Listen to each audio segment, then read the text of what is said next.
Acompáñenme, Apocalipsis capítulo 2. Apocalipsis capítulo 2. Y vamos a leer el mensaje de Jesucristo a la iglesia de Esmirna, que significa que vamos a nosotros a leer del versículo 8 al versículo 11. Apocalipsis capítulo 2, del 8 al 11. Dice así la palabra del Señor. Escribe al ángel de la iglesia de Esmirna, el primero y el último, el que estuvo muerto y ha vuelto a la vida, dice esto: yo conozco tu tribulación y tu pobreza, pero tú eres rico, y la blasfemia de los que se dicen ser judíos y no lo son, sino que son sinagoga de Satanás. No temas lo que estás por sufrir. Yo te digo que el diablo echará a algunos de ustedes en la cárcel para que sean probados y tendrán tribulación por 10 días. Sé fiel hasta la muerte, y yo te daré la corona de vida. El que tenga oído, oiga lo que el Espíritu dice a las iglesias. El vencedor no sufrirá daño de la muerte segunda. Si Dios le dijera a usted que solo tiene 10 minutos de vida, 10 horas de vida, 10 días de vida, ¿usted qué haría? Lo pregunto porque ya ha ocurrido en la historia. Usted recordará que en el tiempo en que las Torres Gemelas fueron atacadas, embestidas por 2 aviones, están las grabaciones que usted puede escuchar en línea de personas que se despidieron 10 minutos antes de morir de sus familiares. Y usted puede escuchar la angustia, la tristeza, el amor que se profesaban uno a otro, sabiendo que inevitablemente iba a morir. En el tiempo de COVID, como ocurrió incluso con un hermano aquí en la iglesia, personas, vemos en todo el mundo, bomberos, policías, enfermeras, médicos, que se despidieron desde los hospitales de sus familiares porque sabían que iban a morir. ¿Usted qué haría si Dios le dijera que solo tiene 10 minutos de vida? Se lo pregunto porque en este mensaje podemos ver nosotros que Dios le dice a la iglesia de Esmirna: por 10 días ustedes serán atribulados. Sabemos que el número 10 aquí es simbólico. Lo que Él está diciendo es que por un corto de tiempo tú serás atribulado, pero tengo una noticia para ti, iglesia de Esmirna: vas a morir. 10 días sufrirás, pero vas a morir al final. Pero la pregunta entonces es, ¿qué hacer?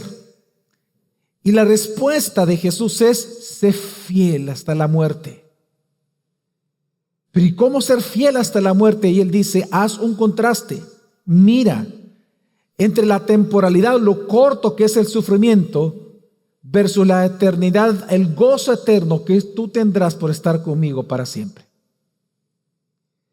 Y entonces el mensaje que da Jesús a la iglesia de Éfeso es que Jesús le está diciendo que en tiempos de tribulación lo más importante es que tú te mantengas siendo fiel hasta la muerte, en el entendimiento que aquel que estuvo muerto ahora vive, ha resucitado. Por lo tanto, tú ¿por qué tendrás miedo a la muerte si Cristo ya lo venció por ti? Si hay una persona que tomó en serio este mensaje a la iglesia de Esmirna, uno de los mártires más ilustres de la iglesia fue nuestro hermano Policarpo. Policarpo, que fue un discípulo de Jesús, un miembro de la iglesia de Esmirna, alguien que escuchó el mensaje de Apocalipsis. Fue de los receptores originales de Apocalipsis. E impactó tanto este mensaje en la vida de Policarpo que Irineo, un discípulo de Policarpo, escribió una carta a la iglesia de Esmirna para él contarles cómo Policarpo murió como mártir, porque la iglesia quería saber qué había ocurrido con su pastor, porque una de las grandes teorías que existen alrededor de Policarpo es que realmente el ángel de la iglesia que recibió Apocalipsis en Esmirna fue precisamente Policarpo. Así que lo más seguro que él leyó como pastor todo Apocalipsis para la iglesia. Y resulta que él murió en la forma en que Jesús dijo que iba a morir, el ángel de esta iglesia. Irineo, cuando escribe esta carta describiendo la muerte de Policarpo, él dice, lo quiero citar, dice de Policarpo: pero el muy admirable Policarpo, cuando yo por primera vez que se le buscaba, es decir, en persecución, no se turbó en absoluto, sino que resolvió permanecer en la ciudad. Y es que lo que cuenta Irineo, que él 3 días que él se quedó en las afueras de la ciudad, él quería estar adentro, pero por amor a sus discípulos que querían que huyera, le dijo: no voy a huir, pero voy a estar en las afueras de la ciudad. Pero estando ahí 2 días antes de que se lo llevaran preso, él tuvo un sueño. Y él dice que él vio que su almohada ardía en fuego y él entendió de que él iba a morir en la hoguera. Cuando llegan incluso a apresarlo, él llega a decir que se haga la voluntad de Dios, porque tuvo tiempo para huir, porque lo vieron de lejos, le fueron a avisar. Él dijo: no voy a huir, que se haga la voluntad del Señor. Y cuando fue atado a la hoguera, parte de la oración que él hizo, él dijo: te bendigo, oh Dios, porque me has tenido por digno de este día y de esta hora, para tomar parte en el número de los mártires, en el cáliz de tu Cristo. ¿Saben por qué Policarpo no huyó de la muerte? Porque él había aprendido a seguir el Cordero hasta el altar del fuego. ¿De dónde él tuvo su valor? ¿De dónde Policarpo tomó el valor para morir por Cristo de esta semejante manera? Precisamente, hermanos, de este mensaje de Cristo a la iglesia de Esmirna, de la cual él probablemente era el pastor. En el mensaje que Jesús da a Esmirna, Jesús, si se da cuenta, no reprende a esta iglesia. Todo es pura alabanza, puro consuelo de parte de Dios. Porque lo que hace Jesús es, si a Éfeso lo que le pidió fue que regresara al primer amor, lo que responde en el mensaje de Esmirna es: ¿hasta cuándo tú y yo tenemos que obrar el primer amor? Y es hasta la muerte. Si el mensaje a Éfeso fue: regresen a mí, regresen otra vez al primer amor, usted y yo sabemos, los que somos verdaderos cristianos, que uno de los grandes instrumentos de piedad que Dios ocupa para regresarnos a Él, al primer amor, es el sufrimiento. Así que no nos extraña que el segundo mensaje sea una iglesia en absoluto sufrimiento. Y el punto principal, hermanos, de este pasaje es que para ser fiel hasta la muerte, debemos de aprender a mirar a Cristo más allá de la tumba. Tenemos que aprender a ver a Cristo resucitado como aquel que estuvo muerto, pero que ahora vive, como aquel que ha sido el primero y el último, como aquel que es el Cristo resucitado y exaltado. Este mensaje tiene varias partes, pero las quiero resumir en 3 que quiero que veamos el mensaje de esta mañana.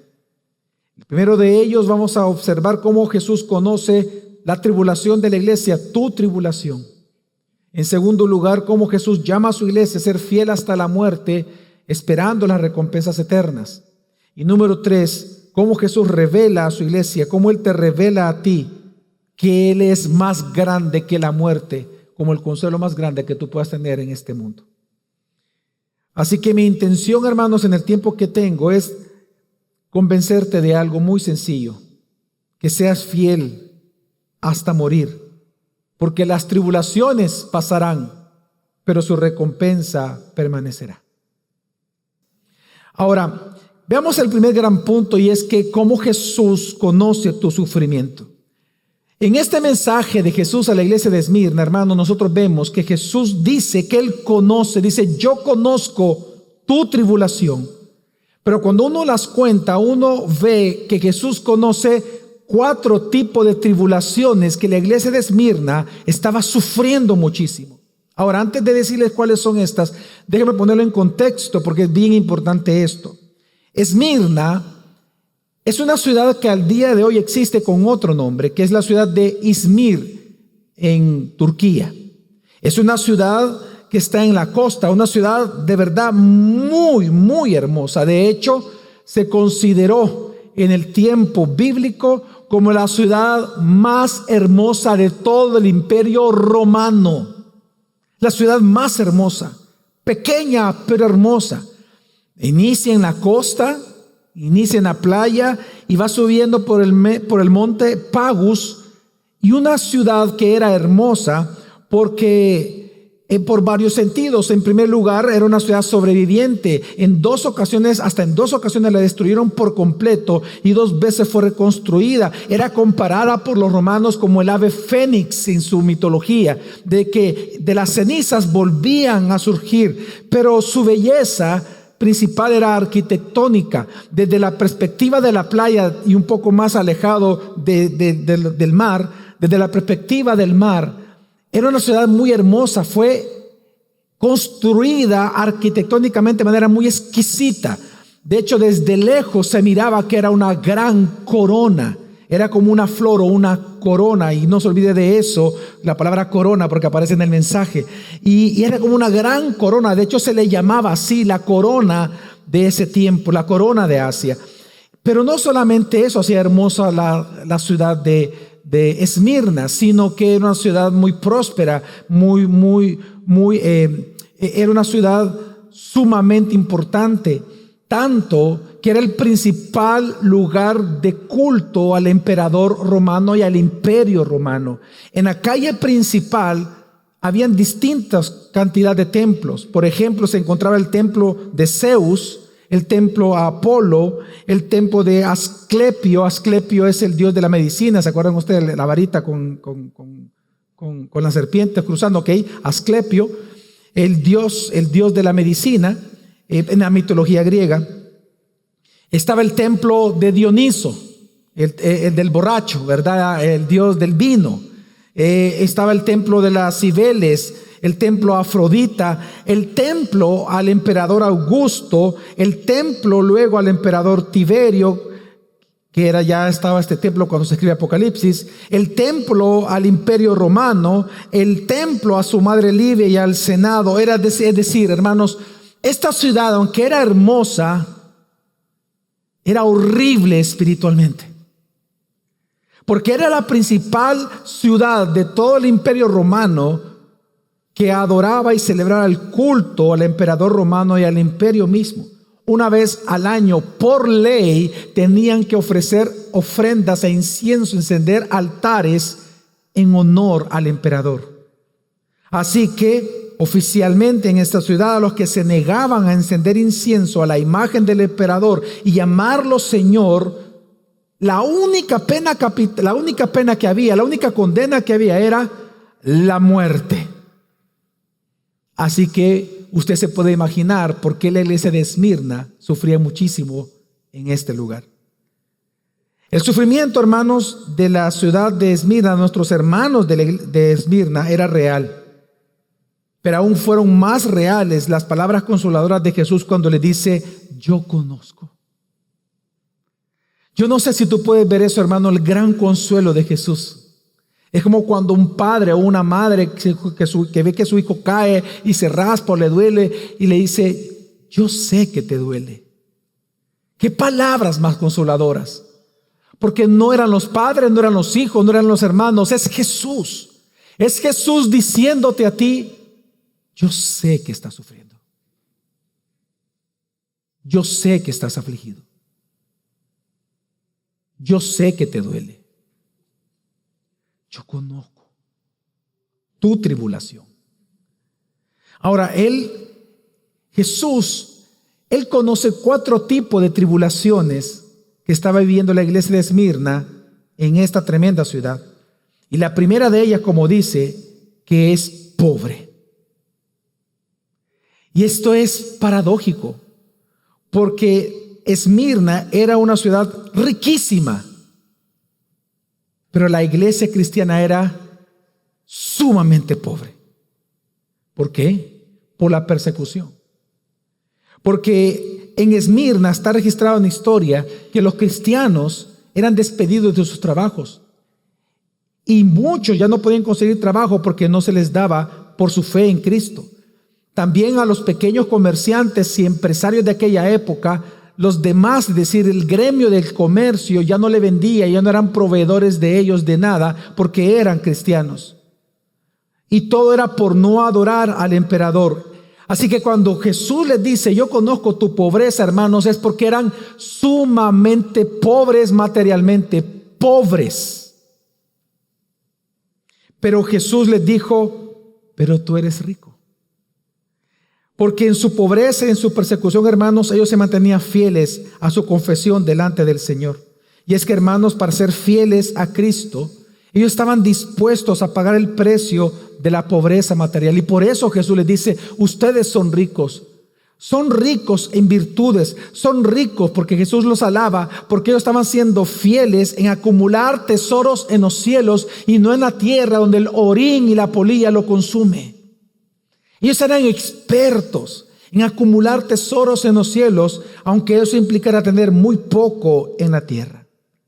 Hermanos, y este mensaje de Jesús para nosotros es bien importante, porque esto nos enseña que cuando Jesús, hermanos, venga por segunda vez, no importará el precio o la marca de lo que tú tengas acumulado en tu casa. Cuando Jesús venga por segunda vez, no importa la marca de tu carro, la marca de tus camisas, el salario que tú tenías o cuánto dinero tú tengas en la cuenta. Cuando Jesús venga por segunda vez, si Él viniera hoy, no importa lo que tú tengas en la cuenta bancaria. ¿Sabes lo que importa? Lo que va a importar es que si tú tienes el evangelio o no en tu corazón. Y si lo tienes, hermano, y si en verdad tú tienes el evangelio, déjame decirte entonces esto: tú ya eres rico en Cristo. Ya eres rico. ¿Acaso no es un motivo de contentamiento para nosotros? Y lo fue también para nuestros hermanos en Esmirna. Pero en segundo lugar, lo que Jesús les dice: yo conozco la blasfemia que estás recibiendo. Dice el versículo 9, la blasfemia de los que se dicen ser judíos y no lo son, sino que son sinagoga de Satanás.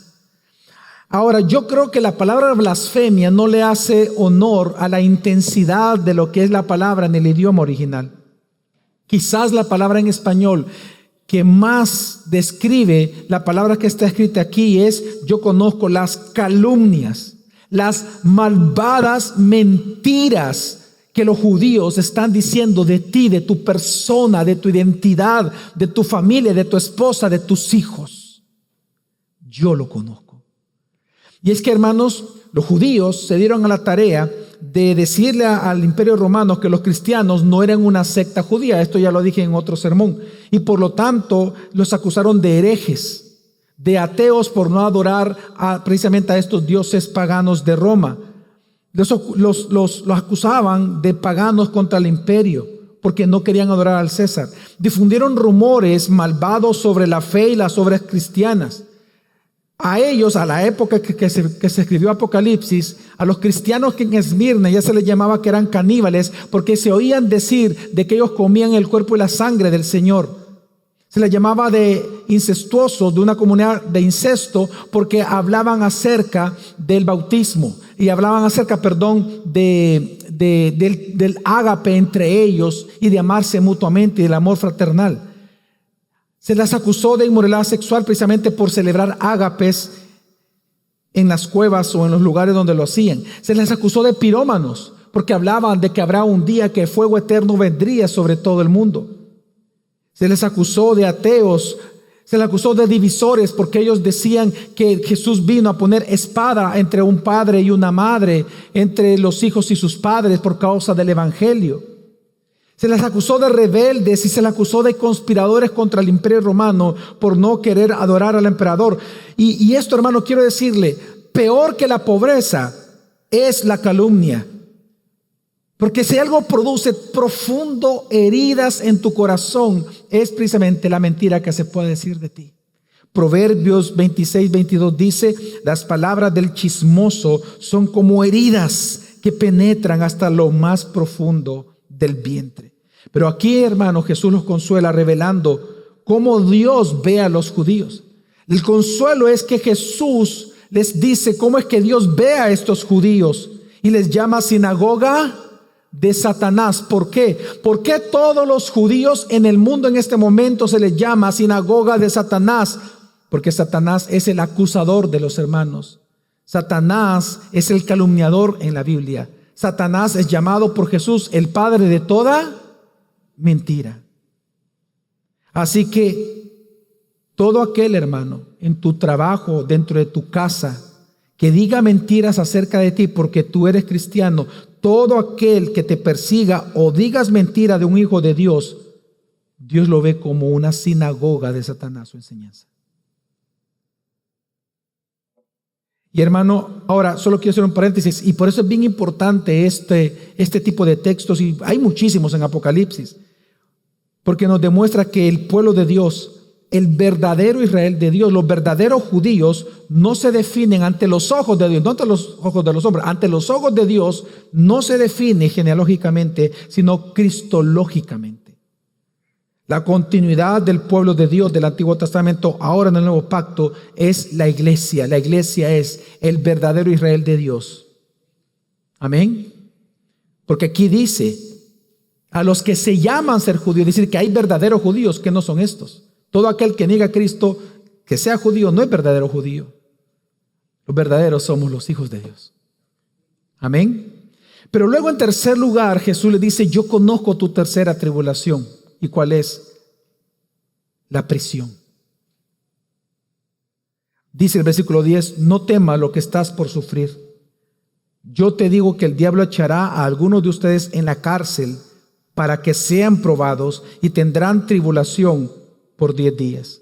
Jesús les está diciendo, ustedes, varios de ustedes, sí van a ir a la cárcel, pero yo estaré ahí contigo. No te vas a librar de eso, pero yo estaré ahí contigo. Nosotros sabemos que estos 10 días son simbólicos. Estos 10 días, algunos comentaristas dicen que se puede tomar en aquel momento porque eran los días promedios que un preso político o un preso religioso pasaba en la cárcel. Pero realmente la historia no lo define así. Policarpo, por ejemplo, solo estuvo 3 días. Entre 1 a 3 días, y así muchísimos otros. Ahora, lo que sí sabemos, hermanos, es que Jesús asocia la tribulación de ellos con la de Daniel y sus amigos, porque ellos sí sufrieron por 10 días. Daniel, de hecho, fue tentado en comprometerse con la idolatría de aquel entonces, porque se abstuvo de comer en la mesa del rey. Así que aquí lo que está haciendo Jesús a los hermanos de Esmirna es haciéndoles un llamado. Mira a Daniel. Así como él no comió la comida del rey ni sus amigos por 10 días y salieron airosos, así va a ser contigo. Por 10 días vas a estar en la cárcel, pero vas a morir. Pero aún así vas a salir airoso, porque yo estuve muerto como tú lo vas a estar, pero aquí que yo estoy vivo, ¿de qué vas a temer entonces? Es hermoso, es un consuelo hermoso el que Jesús está dando aquí. Jesús está comparando la tribulación de ellos con la de Daniel. Así que aquí lo que estamos viendo en este mensaje es que Jesús los está animando a comparar la brevedad de la prueba con la gloria eterna de ser hijos de Dios. Los anima realmente a considerar que Él sabe todo eso. Y si Él sabe que van a pasar esta tribulación, entonces deben descansar que Él estará con ellos. Porque como dice Proverbios 17:17, el hermano nace para tiempo de angustia y no hay mejor hermano que nuestro Señor Jesucristo. Y ellos lo sabían. Ellos están recibiendo tremendo consuelo. Así que lo que Jesús les está enseñando es a soportar la tribulación. Hermano, pero es igual contigo y conmigo.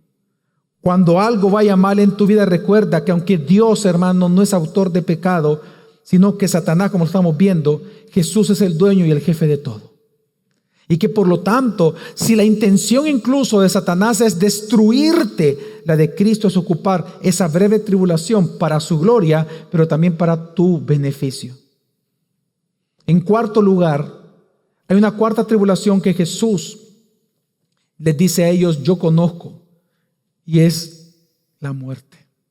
El versículo 10b dice, sé fiel hasta la muerte. Hermanos, Jesús en este mensaje a la iglesia de Esmirna nunca les prometió que después de su tribulación, que sería breve, serían liberados.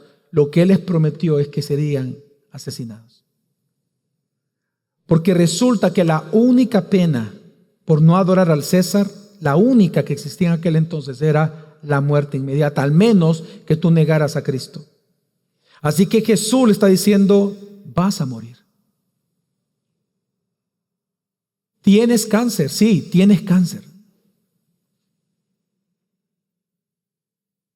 Sí, perdiste todo. Todo vas a perder.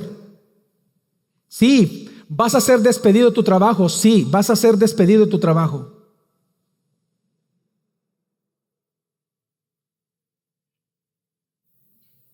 Pero yo estaré contigo. Yo estaré contigo. Tú solo sé fiel hasta que mueras. Como lo que cantamos hoy, lo que dice el Salmo 23, aunque ande en valle de sombra de muerte, no temeré mal alguno, porque tú estarás conmigo. Tu vara y tu cayado me infunden aliento. O como lo que Jesús le dijo al ladrón, hoy mismo estarás conmigo en el paraíso. Hermanos, estimada es para Dios la muerte de sus hijos. Amén. Es de tal manera, tan estimada para Él, que como dijo Esteban, el primer mártir de la iglesia, Esteban dijo, veo los cielos abiertos y al Hijo del Hombre de pie a la diestra de Dios cuando iba a morir. Él dice, estoy viendo a Cristo y está de pie. Me está recibiendo. Claro, porque para Cristo tu muerte siempre será agradable. En el sentido, será estimada en el sentido que eres un mero trámite, porque Él ha vencido la muerte. Y estarás con Él recibiendo los premios eternos. Hermanos, si esto va a ser con todos nosotros. Por eso es que nuestro consuelo ante la muerte es como dice el Salmo 63:3, que su amor es mejor que la vida. Y ese es nuestro consuelo, que su amor es mejor que la vida. ¿Entiendes eso? Que el amor de Dios es mejor que vivir. Es mejor que esta vida. ¿Sabes quién lo modeló para nosotros? Nuestra hermana Blandina.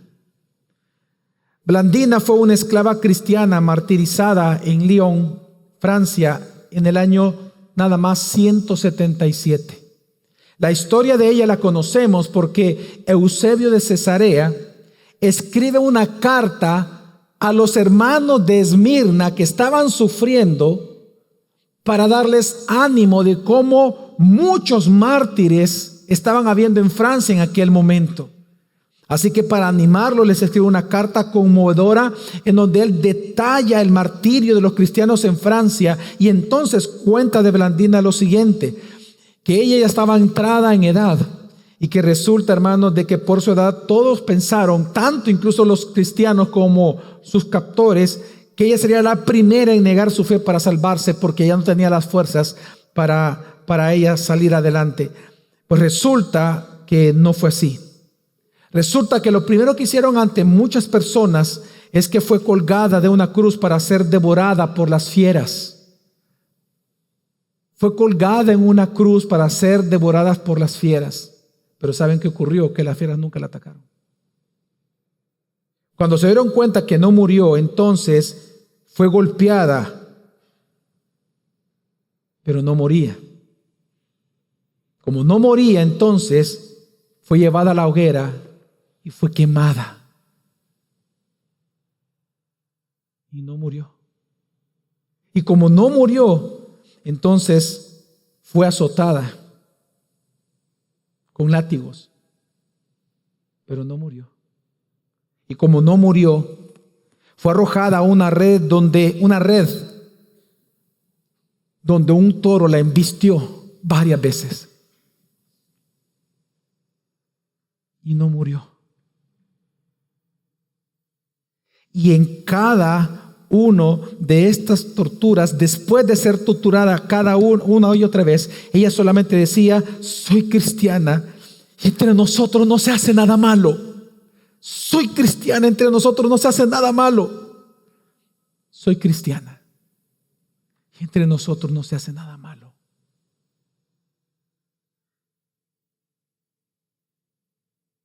Y al ver que no moría, vinieron y únicamente hicieron lo que tenían que hacer: agarraron una espada y se la clavaron hasta la muerte.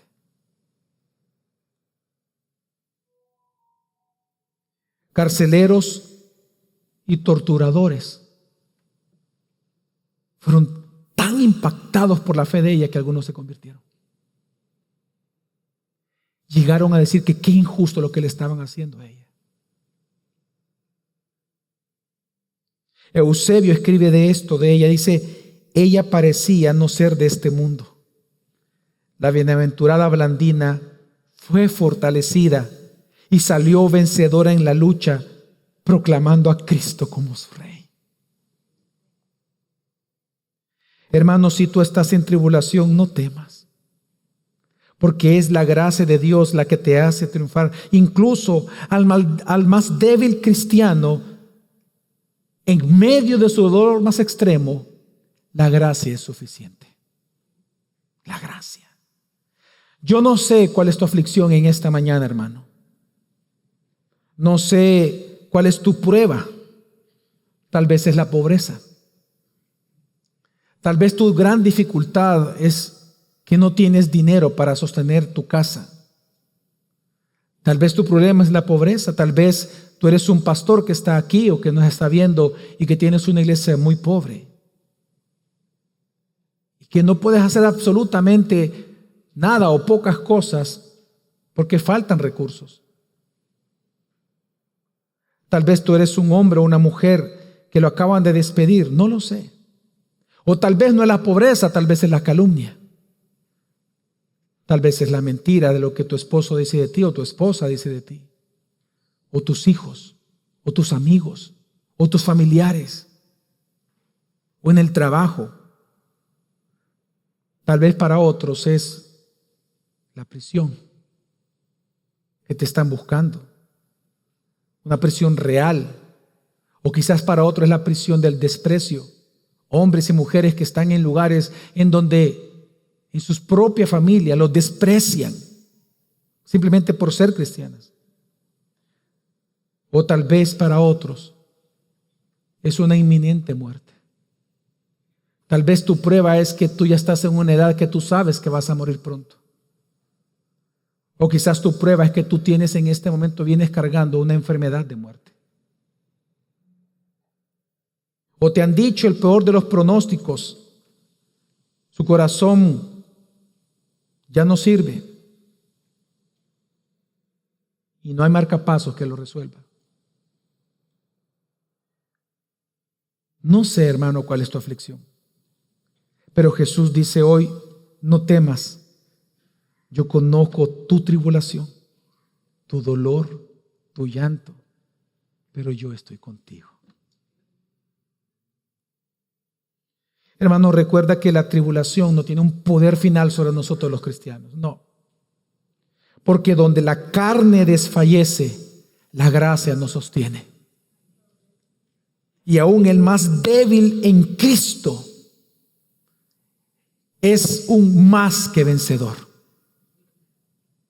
Así que no temamos la tribulación. Ahora, entonces, ¿qué hacer en esta tribulación, prueba o angustia? Y es que Jesús nos llama a serle fiel hasta la muerte y esperar su recompensa. Dice el versículo 10: sé fiel hasta la muerte, yo te daré la corona de vida. El que tiene oído, oiga lo que el Espíritu dice a las iglesias. El vencedor no sufrirá daño de la muerte segunda. Hermanos, el mandato de Jesús es ser fiel hasta la muerte, con la esperanza de recibir dos promesas: la corona de vida que así como Esmirna coronaba, como la ciudad corona, como una forma de corona, coronaba a sus vencedores de las olimpiadas que ellos tenían, así Jesús te está prometiendo que si tú eres fiel hasta la muerte, Él te va a coronar con la vida eterna y con el gobierno celestial. Básicamente lo que Jesús está enseñando, hermanos, es que si vale la pena vivir por siempre con Cristo, entonces vale la pena morir por Él.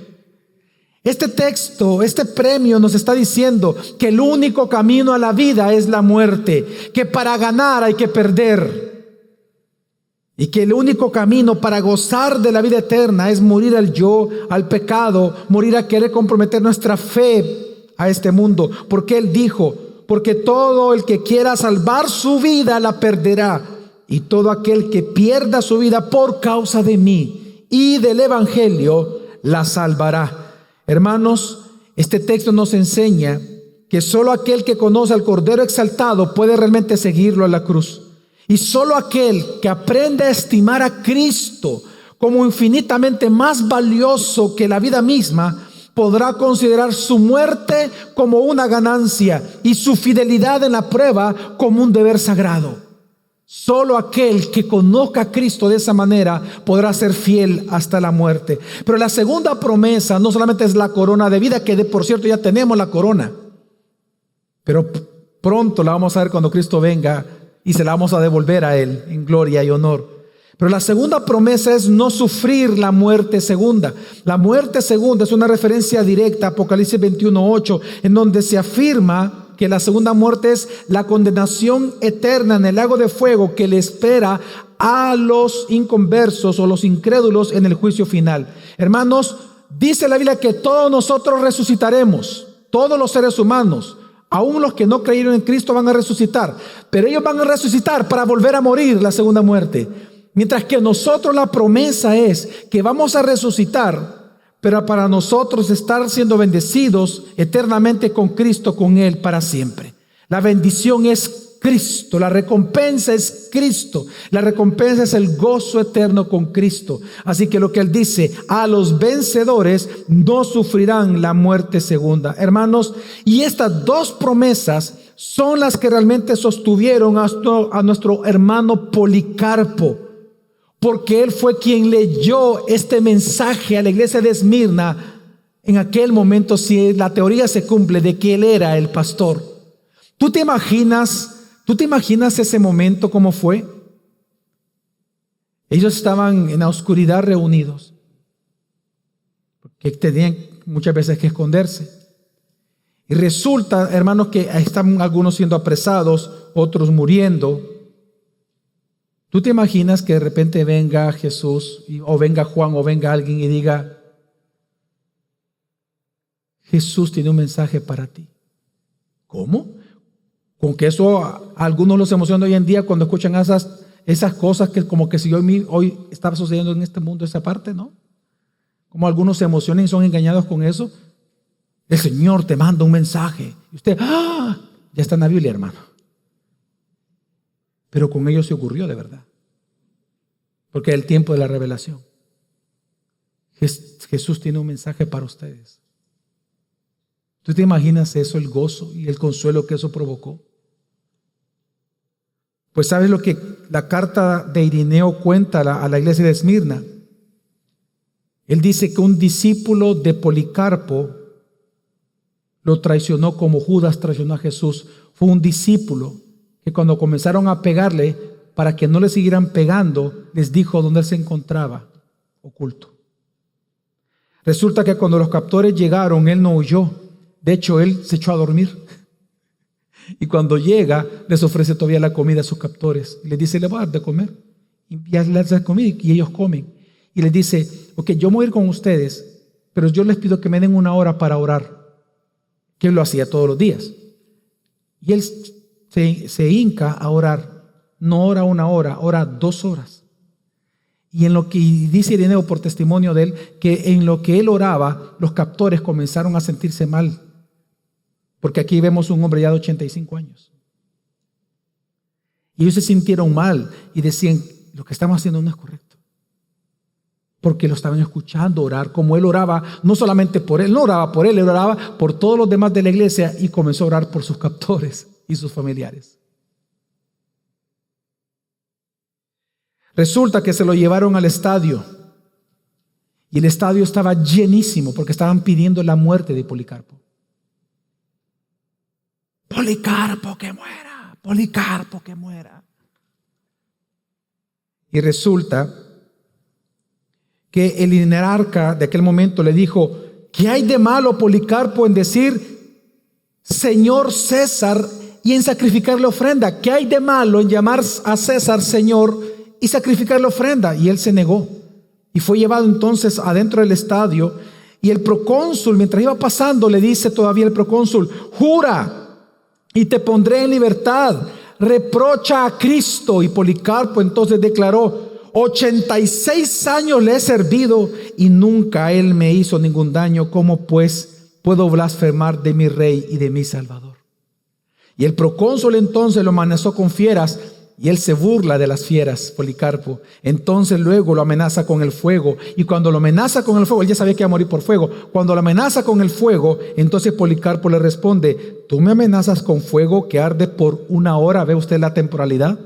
Tú me amenazas con fuego que arde por 1 hora y después de un poco se apaga, pero ignoras el fuego del juicio venidero y del castigo eterno reservado para con los impíos. ¿Por qué te detienes? Tráeme todo lo que tengas, le dice. Y resulta que cuando él ve esto, es ya llevado en medio y todos comenzaron a pedir las fieras. Pero entonces sale una persona del circo y les dice: las fieras, ya pasó la hora de las fieras, ya no se pueden sacar. Entonces todos comenzaron a gritar que tenían que quemarlo. En ese momento, cuando acceden a quemarlo, vienen y lo iban a clavar en el poste porque la tentación, obviamente, la reacción del cuerpo humano es apartarse del dolor. Entonces, para que no se apartaran del fuego, los clavaban. Y él dijo: no me claven, por favor. Y esto fue una petición que él hizo: no me claven, el Señor me va a dar las fuerzas para yo estar de pie y morir ahí. Así que lo único que hicieron fue atarlo a un hombre de 86 años al poste. Y en ese momento, en ese momento resulta que no había leña. Entonces lo que hacen los judíos y los paganos, pero dice Ireneo, por sobre todo los judíos, muy entusiasmados, comienzan a saltar y comienzan a ir a buscar, comienzan a arrancar de las tiendas madera, comienzan a hacer un gran alboroto para llevar las maderas y le ponen a los pies las maderas y comienzan a unir, a hacer la pira. En ese instante, entonces, atado, antes que encendieran la hoguera, él ora. Y quiero leerle lo que él oró. Y él dice: oh Señor Dios Todopoderoso, Padre de tu amado y bendito Hijo Jesucristo, te doy gracias porque me has tenido por digno de este día y de esta hora, para que tenga parte en el número de tus mártires, en la copa de tu Cristo, a la resurrección de la vida eterna, tanto del alma como del cuerpo, mediante la incorrupción impartida por el Espíritu Santo, entre los cuales pueda yo ser aceptado hoy delante de ti como un sacrificio rico y aceptable, según tú, el Dios siempre veraz, lo has predestinado, me lo has revelado de antemano y ahora lo has cumplido, por lo cual también te alabo por todas las cosas, te bendigo, te glorifico, junto con el eterno y celestial Jesucristo, tu Hijo amado, con quien a ti y al Espíritu Santo sea la gloria ahora y por todos los siglos venideros. Amén. En ese instante le prenden fuego e Ireneo escribe lo siguiente: nosotros, a quienes nos fue dado el presenciar la muerte de él, contemplamos un gran milagro, pues el fuego, tomando la forma de un arco, como una vela de barco, cuando se llena de viento, rodeó como un círculo el cuerpo del mártir, y en su interior no parecía carne quemada, sino pan cocido, u oro, u plata incandescente en un horno. Además, dice, percibimos un olor tan dulce como si de allí saliera humeado incienso. Y resulta que Policarpo no muere. Las llamas no lo queman.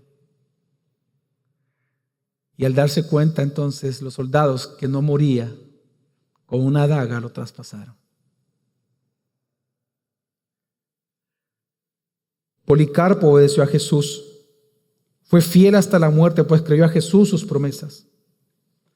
Actualmente en el mundo hay más de 380 millones de cristianos perseguidos y discriminados. 1 de cada 7 cristianos está siendo violentado en este momento en el mundo. Unos sufren violencia extrema, otros encarcelamiento y otros ejecuciones. Muchos de ellos están siendo expropiados de sus propiedades, las iglesias. Pero otros sufren en sus hogares el menosprecio por su piedad. Yo he sido testigo de eso en algunas ocasiones, en donde los padres prefieren a un hijo que otro. No prefieren al piadoso, claro, porque su piedad les revela su impiedad, sino que prefieren al menos piadoso para justificar sus pecados. Otros, por evitar el sufrimiento hoy en día, por evitar la burla de sus compañeros en el colegio, en la universidad o en el trabajo, prefieren callar.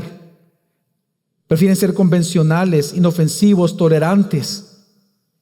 ¿Cuántos jóvenes de hoy en día pierden su tiempo en juegos? Cuando hay cristianos que dan la vida por Cristo porque lo aman. Pero Jesús, hermano, nos da este mandato y estas hermosas promesas. No solo debemos de ser fieles a Cristo en tiempos de prosperidad, sino fieles en tiempos de persecución y muerte. Amén. Pero la buena nueva de todo esto es que en nuestras fuerzas nosotros no podemos ser fieles, pero por eso Dios nos da de su gracia todos los días.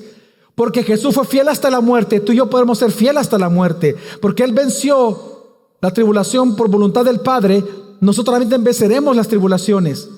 Porque si Él resucitó, también nosotros resucitaremos en Él. Por tanto, hermano, este día, aquí en la iglesia, ora y dile al Señor: Señor, toma mi fe vacilante. Después del sermón, ora a Dios y dile: Señor, toma mi debilidad. Concédeme la gracia de serte un siervo fiel, a vivir por fe. Ayúdame a no comprometer mi fe. Ayúdame a que ya sea en la oscuridad o en la luz, en las tormentas o en la calma, en la enfermedad o en la salud, concédeme serte fiel hasta morir. Ora, hermano. Ora. Ora, hermano. Tu tentación cada día va a ser realmente ser fiel a Satanás o serte fiel a ti mismo. Pero da las gracias a Dios, porque la misma gracia que te salvó es la que te sostiene y te preserva para que seas fiel hasta morir. Pero ora entonces. Ahora, y para concluir, hay una pregunta importante que no he respondido. ¿En qué basar nuestra esperanza y consuelo en estas promesas? Es decir, ¿qué te asegura a ti y a mí que si somos fieles en la pobreza, fieles en la calumnia, fieles en prisiones o fieles hasta la muerte, Dios va a cumplir sus promesas? ¿Qué te asegura eso a ti y a mí? Bueno, lo que nos asegura es la identidad de aquel que habla aquí a la iglesia de Esmirna. Hermanos, la seguridad y el consuelo viene de que resulta que aquel que nos habla esta mañana por medio de su palabra escrita es aquel que dice: yo soy el primero y el último, el que estuvo muerto y ha vuelto a la vida.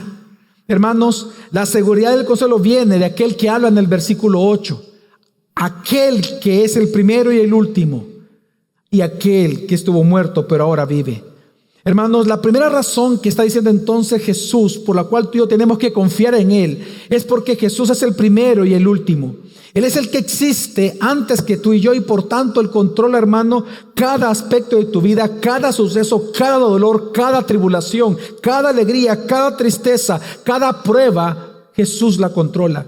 Pero esto nos consuela, porque es como si Jesús estuviera aquí y te dijera: yo sé, tú puedes pensar que tu dolor no tiene fin, pero yo soy tu fin. Puede venir cualquier tipo de prueba, cualquier tipo de dolor, cualquier tipo de tormenta, de amenaza, pero yo soy el inmutable. Yo soy el que no cambio. Yo no envejezco. Yo no cambio de opinión. Yo no me canso. Así como te amé desde la eternidad, te amo en el presente, así siempre te voy a amar. Es lo que Jesús está diciendo cuando dice que Él es el primero y el último. Pero la segunda razón es que dice que Él estuvo muerto y ha vuelto a la vida. Hermanos, Jesucristo ha resucitado. Y es lo que hoy nosotros también celebramos, hoy domingo de resurrección. Por tanto, no temas, porque aunque mueras, vivirás. Esa es la promesa del Cristo resucitado, que aunque muramos, viviremos con Él. Es como, hermanos, lo que Jesús nos está enseñando es lo siguiente: si lo peor que a un ser humano le puede ocurrir en este mundo, que es morir, Jesús ya lo vivió, entonces, hermano, no temas. No temas, anímate, porque significa que así como Él resucitó, tú también serás resucitado por Él cuando Él venga por segunda vez. Hermano, Jesús no murió por casualidad. Jesús no murió por una sorpresa. Jesús murió porque Él lo quiso para salvarte. En la cruz, Él soportó la ira del Padre por ti. 3 días la tumba lo retuvieron por ti. En estos 3 días descendió espiritualmente al infierno 3 días por ti. Pero al tercer día Él resucitó. Él murió para que cuando tú mueras, entonces la muerte no te retenga, sino que pases a la vida eterna. Porque Jesús fue obediente hasta la muerte y resucitó. Cuando pases por las llamas, no te quemarás. Porque si Él es victorioso sobre la cruz, tú también lo serás. Hermanos, esto nos anima mucho. Porque si Él murió y resucitó, entonces no tienes que temerle a la muerte, pues la muerte ha muerto en Cristo. Y ahora ella simplemente es un trámite para gozar eternamente de las bondades de Cristo y a Cristo para siempre. Hermanos, el imperio de la muerte ha sido derrocado. Tu miedo ha sido derrotado porque Cristo ha resucitado. Así que lleva tu dolor y tu aflicción y tribulación, hoy llévalo a la cruz. Ponlo en la cruz, a los pies de Cristo. Y confía que Él estuvo muerto y ahora Él vive. Así que la meta, si te das cuenta, hermano, la meta de tu tribulación no es que seas valiente. La meta en tu tribulación es que confíes que Él estuvo muerto por tribulación, pero ahora vive. Esa es la meta, que confíes en Jesús. Confía en Cristo.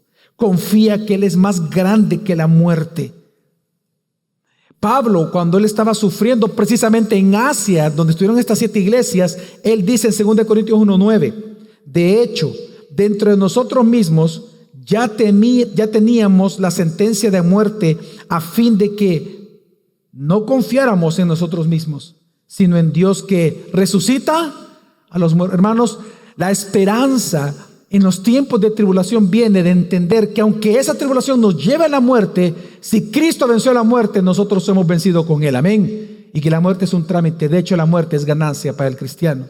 Así que, hermanos, este texto nos enseña que quien contempla una vez más la hermosura del Cristo resucitado ahuyentará su temor y por lo tanto en el umbral de su muerte cantará, porque sabe que su amado está al otro lado del velo.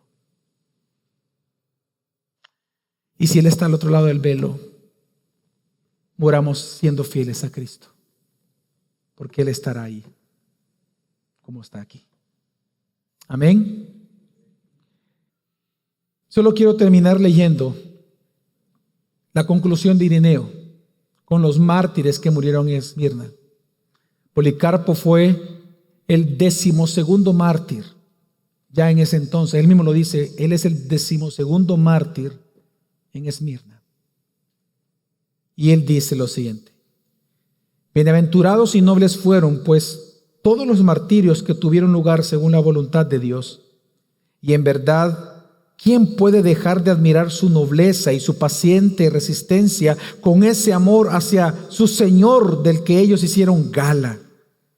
Quienes, cuando fueron tan desgarrados con azotes que la estructura de sus cuerpos, incluso hasta las venas y arterias internas se le abrían, todavía soportaron pacientemente, tanto que incluso los que estaban cerca de ellos se compadecían y lloraban por ellos. Pero llegaron a tal grado de magnanimidad que a ninguno de ellos se le escapó un suspiro o un gemido, probándonos así a todos que aquellos santos mártires de Cristo, en el mismo momento en que sufrían tales tormentos, estaban ausentes de la carne, o mejor dicho, o más bien, que el Señor estaba presente y Él conversaba con ellos. Y mirando a la gracia de Cristo, despreciaron todas las torturas de este mundo, redimiéndose del castigo eterno por el sufrimiento de tan solo una hora. Por esta razón, el fuego de sus salvajes verdugos les parecía frío, porque tenían ante sus ojos la salida del fuego eterno, que nunca se apaga, mientras esperaban con los ojos del corazón los bienes que están reservados para los que perseveran, cosas que ni el oído ha oído, ni el ojo ha visto, ni han entrado en el corazón del hombre, sino que le fueron mostradas por el Señor. Lo que Irineo está diciendo es lo siguiente: que por lo que ellos leyeron en Esmirna, ellos fueron fieles hasta la muerte, porque esperaron dos cosas: la corona de vida y la resurrección. En las palabras de Irineo, lo que le está diciendo es esto: si tu muerte representara que vas al infierno, entonces grita de dolor, angústiate, llora, porque vas al infierno. Pero si después de la muerte irás a Cristo, hermano, no llores, no te angusties por la muerte. Sé fiel y por dentro gózate que detrás de ese velo está tu amado. Y al fin tus ojos, con tus ojos, lo verás glorioso. Sé fiel hasta morir, porque las tribulaciones pasan, pero su recompensa permanece. Porque Cristo ha resucitado, vamos a resucitar con Él. Vamos a orar.